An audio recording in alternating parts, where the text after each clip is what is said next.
welcome back.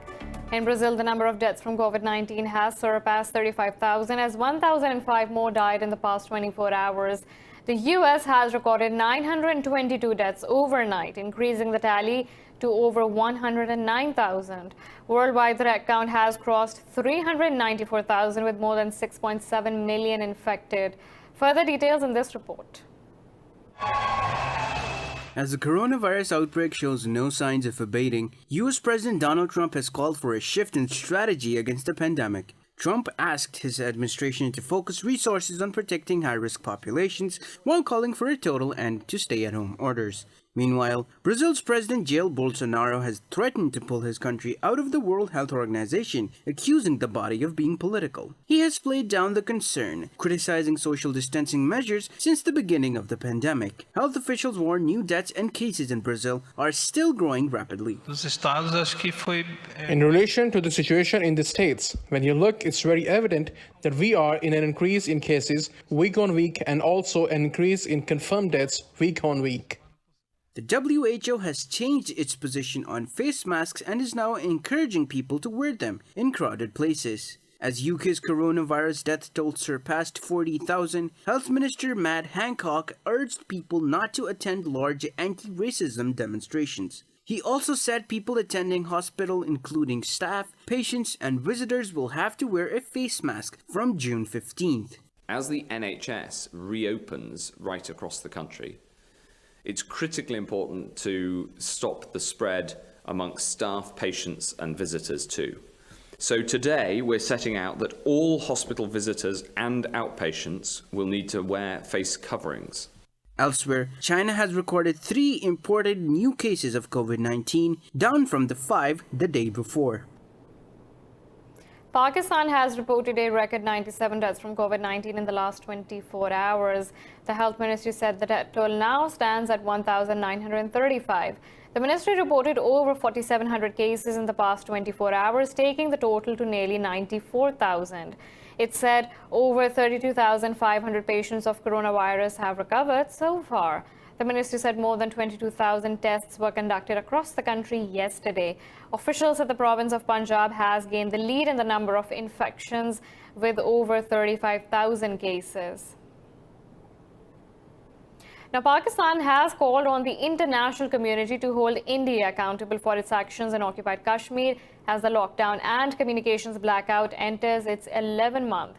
In a statement, the Foreign Office said India is trying to illegally change the demography of the disputed region.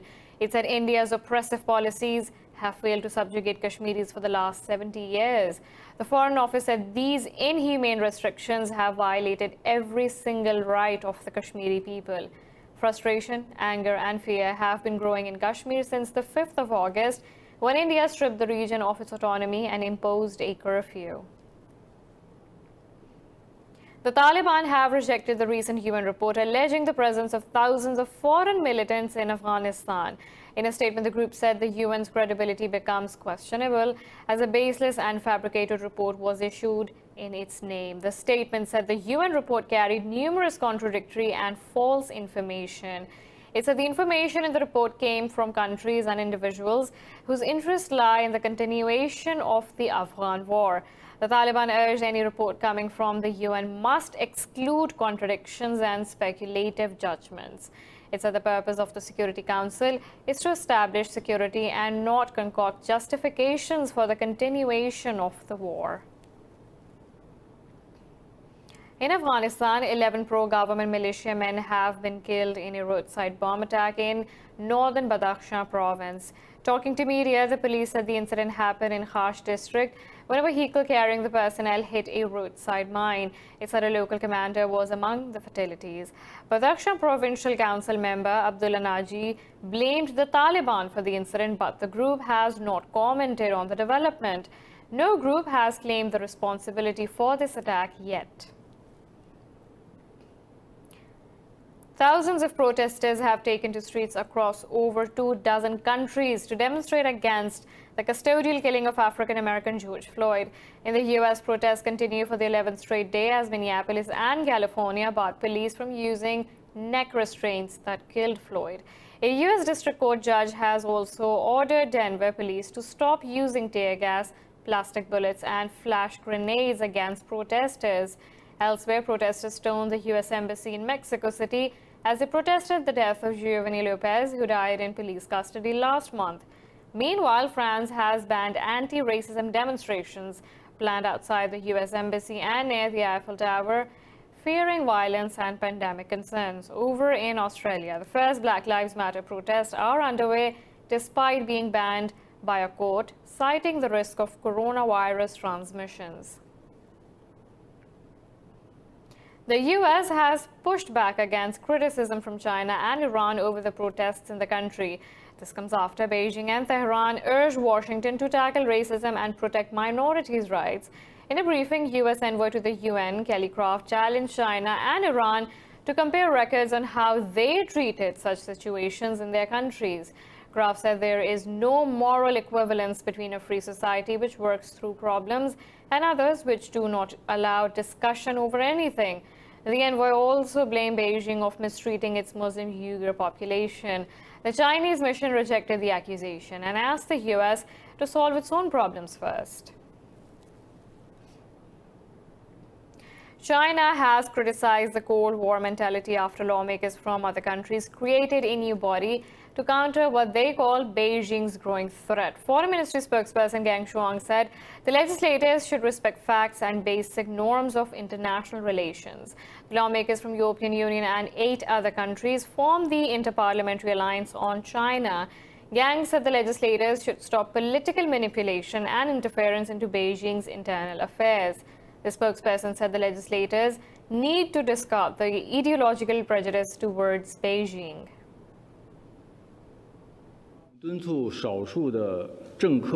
We urge this handful of politicians to respect facts and basic norms of international relations, discard their Cold War mentality and ideological prejudice, and stop exploiting various issues to interfere in China's internal affairs and political manipulation for selfish gains. We hope that they will be able to find ways to contribute constructively to international solidarity and cooperation.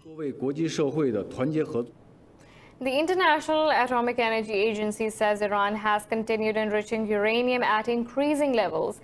In a confidential report, the nuclear watchdog said Tehran is breaching the Safeguards Agreement obligations. The IAEA said Iran is continuously denying giving access to 2 locations of concern. It called on Tehran to immediately cooperate with the agency and also provide prompt access to the specified locations. The report said there is presence of suspected materials, including natural uranium, at a 3rd site. The Libyan army says it has launched 5 airstrikes on Sirte soon after indicating the liberation of the city is its new goal. In a statement, the military said the strikes targeted armored vehicles provided by the UAE and Khalifa Haftar's forces. The statement said the militias and mercenaries left their posts in a state of panic. It said prominent residents offered to peacefully hand the city to government forces. On Friday, the army regained control of the strategic city of Tarhuna, the last stronghold of Haftar in western Libya. After Tarhuna, the army announced its goal is to capture Sirte, Al-Jufra, and oil fields in the south. The UN Security Council has approved a 1-year extension to an embargo on the flow of weapons to Libya. In a statement, the UN said the Security Council unanimously approved the extension during a virtual meeting.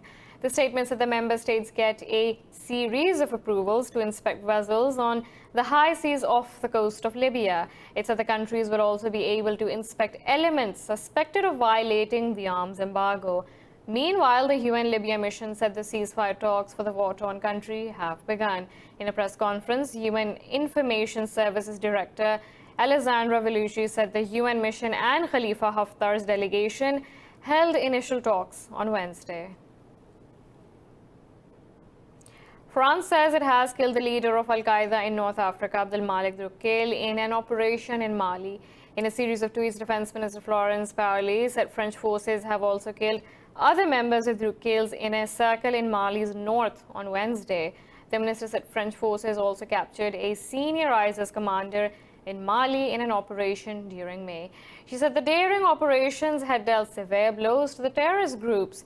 Parly said French forces, in cooperation with their partners in the Sahel, will continue to hunt terrorists relentlessly. Earlier in January, former colonial power France and regional states combined their military forces to fight ISIS militants in the region. In Mali, thousands of people have taken to the streets demanding the resignation of President Ibrahim Boubacar Keïta. Demonstrators gathered in a central square in Bamako to condemn the president's mishandling of many crises plaguing the country.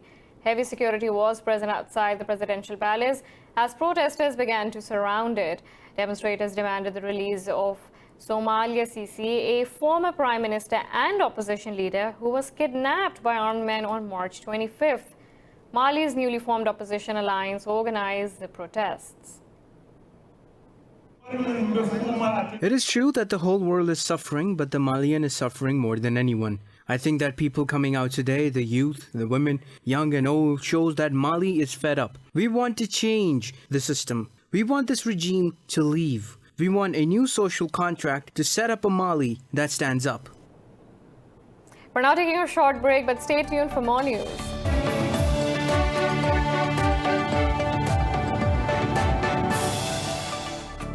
Welcome back. In the U.S., 5 members of the same family have been killed when their plane crashed in the state of Georgia's Putnam County. The Putnam County Sheriff's Office said the plane went down in a wooded area near Lake Oconee. Emergency services said the victims included 3 adults and 2 young siblings aged 4 and 6. The sheriff said the twin-engine plane spiraled to the ground after some sort of an explosion. The Federal Aviation Administration has launched an inquiry into the crash. Turkey says a soldier has been killed while 2 others wounded in an attack on an armored ambulance in Syria's northwestern Idlib province. In a statement, the defense ministry said Turkish forces identified targets and immediately opened fire in retaliation. It did not say who carried out the attack and did not specify where it occurred.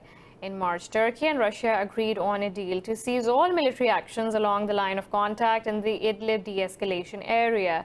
Idlib falls within a de-escalation zone laid out in a deal between Turkey and Russia in late 2018.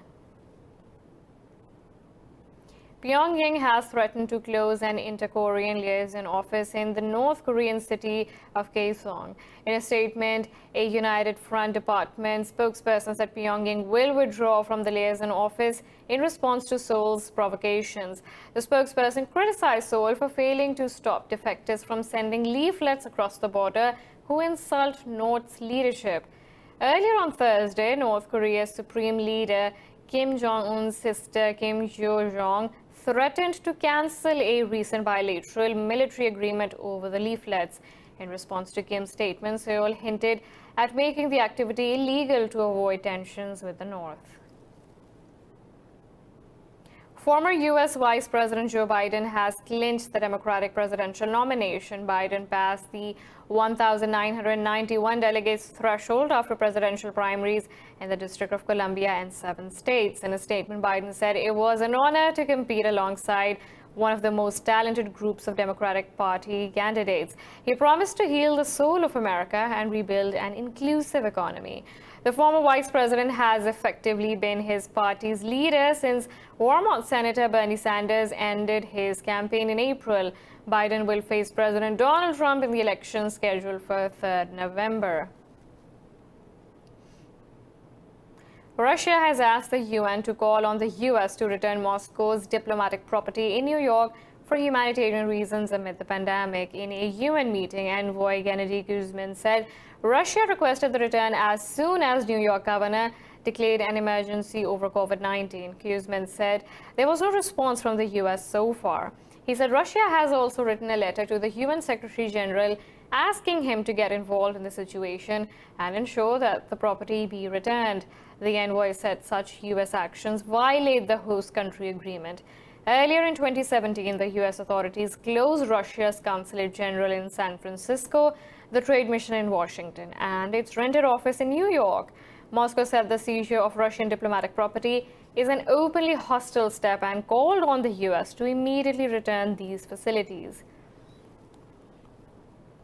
Russia has also ordered checks at particularly dangerous installations built on permafrost after a huge oil spill in the Arctic.